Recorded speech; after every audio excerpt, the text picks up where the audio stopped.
Hi, I'm the tool man, Papa John. Today we're going to do F connectors, compression.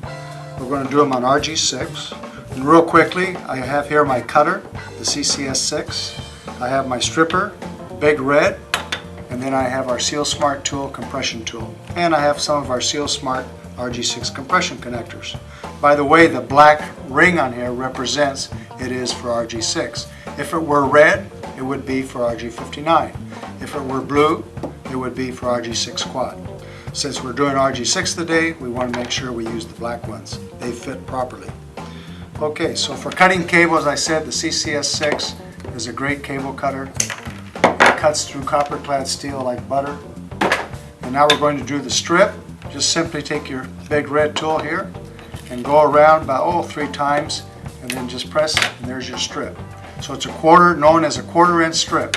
And all you're exposing, of course, is the braid and the center conductor. Now we got to fold the braid back. So just we have Velcro down here on the tool. Comes like that, and that's your comb for combing the braid. Once you comb the braid back, sometimes the dielectric right here at the end gets a little widened.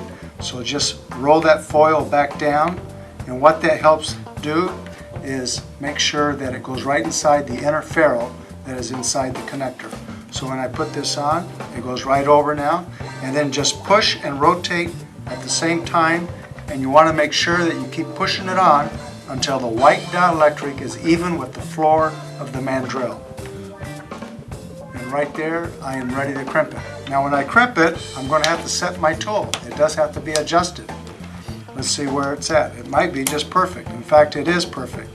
What I'm doing is I want to adjust it until the distance between the base, which is your cable clip, and the end of the connector, that amount of cable that is showing is equal to the same space you're going to be crimping on the sleeve. So they're about equal parts if you look at them. So that's a good setting to be at.